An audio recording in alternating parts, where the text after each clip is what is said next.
আসসালামু আলাইকুম। Lottery YouTube চ্যানেলের পক্ষ থেকে সকলকে জানাই আন্তরিক অভিনন্দন আর শুভেচ্ছা। আজকের প্রতিবেদন হলো পাম বাগানের কাজ সম্পর্কিত। দেখেন, পাম বাগানের কাজে যতটুক স্বাধীনতা আছে আমার মনে হয় না অন্যান্য কাজে এতটুক স্বাধীনতা আছে বলে। হয়তো বলতে পারেন আপনি এই কাজটা করতেছেন দেখেন না, বিভিন্ন কাজ সম্বন্ধেও আমরা দেখি কিভাবে করতে হয়। প্রত্যেকটা জায়গার মধ্যেই ফ্যাক্টরিতে কাজ কাম করতে গেলে বাহিরে সিসি ক্যামেরা আছে, আমার বাগানে কোনো সিসি ক্যামেরা নেই। আপনার কাজের ভিতরে আপনি রেস্ট করে নিন, কেউ কিছু বলবেন। এই যে দেখেন একটা ফল পড়ে রয়েছে, এই ফলটা শুধু খালি এই জায়গায় আনবেন, আইনে বটাটা কাইটে দুইটা ডাগা দূরে ফেলাই দিবেন।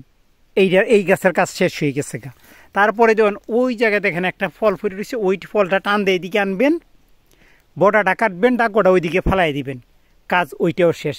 এইভাবে যদি আমরা রাস্তা দিয়ে হাইটে হাইটে যায় কাজগুলা করেন, আমার মনে হয় না যে একবারে কোনো জুলুম কাজ করে। যে আসলে মনে হয়েছে মূল কথা রয়েছে, কাজকে দেখে যদি আপনি ভয় পান তাহলে কাজ করে মজা পাইবেন না এক, আর আপনি কোনো কাজেই সফলতা অর্জন করতে পারবেন না। কারণ হচ্ছে আপনি যে কোনো কাজ দেখে যদি ভয় পান, কাজ দেখে আপনারা ভয় পাও।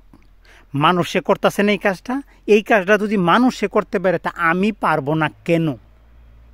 এই ফল কাটার কাজ মানুষে করতেছে না, অবশ্যই মানুষে করতেছে, তে তারা যদি পারে তা আমি পারবো না কেন? এই যে ফলটা টান দিয়ে দিকে ডাক গোটা ফেলাই দিবেন, বাস হয়ে গেছে। অনেকটা রিল্যাক্সের কাজ, আপনাকে কেউ বলবেন না। কারণ বসরা কখনো বাগানে আইসিয়া কাজে তাড়াতাড়ি করার লাগে ওই কথাটা কিন্তু বলে না। কারণ কাজটা যেহেতু একটু পরিশ্রমের কাজ, এর আর মেজাজ তৈরি অন্যরকম থাকে, এই জন্য এইগুলা নিয়ে বেশি মাথা কামাই না।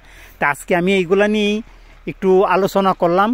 কাজ অনেকটাই রিল্যাক্স আছে। পাম বাগানে কাজে ঢোকার আগে যেভাবে মানুষের ভয়ভীতি দেখাইছে, কিন্তু আসলে মূলত এটা না। মনে সাহস থাকলে সব কিছুই সম্ভব। তো সবাই ভালো থাকবেন। যারা যারা আমার এই চ্যানেলটা সাবস্ক্রাইব করেন নাই, দয়া করিয়া চ্যানেলটা সাবস্ক্রাইব করে আমার পাশে থাকবেন। আমি এইগুলাই তুলে ধরি।